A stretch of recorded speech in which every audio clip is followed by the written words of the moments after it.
সিরাজগঞ্জের উল্লাপাড়ায় উপজেলা বিএনপির সাবেক সদস্য সচিব মোহাম্মদ আজাদ হোসেনের উপর জামায়াত শিবিরের অতর্কিত সন্ত্রাসী হামলার প্রতিবাদে মানববন্ধন ও প্রতিবাদ সভা অনুষ্ঠিত হয়েছে।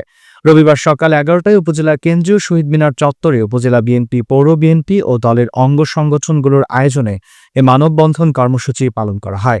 উপজেলা বিএনপির সাবেক আহ্বায়ক আব্দুল ওহাবের নেতৃত্বে এই মানববন্ধন অনুষ্ঠিত হয়। এ সময় বক্তব্য রাখেন পুলিশের সাবেক ডিআইজি খান সাইদ হাসান।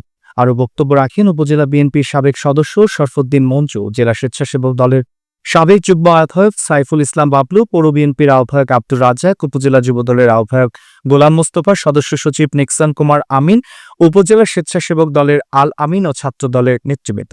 বক্তারা বলেন, শুক্রবার জুমার নামাজের পর উল্লাপাড়া মডেল থানা মোড় এলাকায় বিএনপি নেতা আজাদ হোসেনের উপর জামায়াত শিবিরের সন্ত্রাসীরা অতর্কিত হামলা চালায়।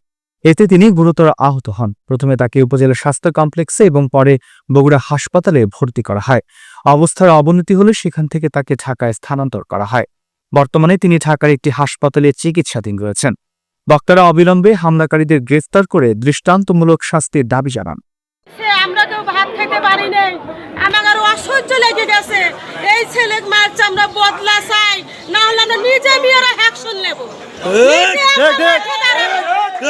প্রতিবাদ চাই, আমরা চাই কি করতেছেন, আমরা চাইও দেখতে চাই। কারণ আপনারা জানেন যে সাংগঠনিকভাবে যদি আমরা চাইতাম তারপরে এই এতদিন কারোর প্রতীক্ষা থাকা লাগতো না, আমরা আমাদের নিজের ব্যবস্থা নিজেরা নিতে পারতাম। কিন্তু আইনের প্রতি আমরা শ্রদ্ধাশীল, সেই জন্য আমরা আইন হাতে তুলে নিব না। আমাদের যারা পলিটিক্যাল হাইরার্কি যারা আছেন তাদেরও নির্দেশ তাই যে এটা প্রশাসনিক ব্যাপার, একটা অপরাধ হয়েছে, একটা খুনের প্রচেষ্টার অপরাধ। উনি যদিও এখনো হাসপাতালে চিকিৎসাধীন আছেন, আমরা জানি না হেড ইঞ্জুরিটা কেমন, কোন সিভিয়ার পর্যায়ে আছে।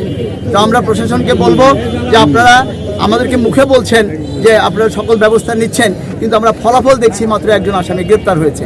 তো আমাদের একজন সহকর্মী বলেছে যে ঠিক আছে, আপনার থানা যদি আপনারা না পারেন, আপনার মামলাটা জীবিত হস্তান্তর করেন, তাহলে তারা ভালোভাবে তদন্ত করে তারা ব্যবস্থা নেবে। আর যদি না হয় আমরা হয়তো একটা সময়ে আমরা নিয়মতান্ত্রিকভাবে থাকবো, কিন্তু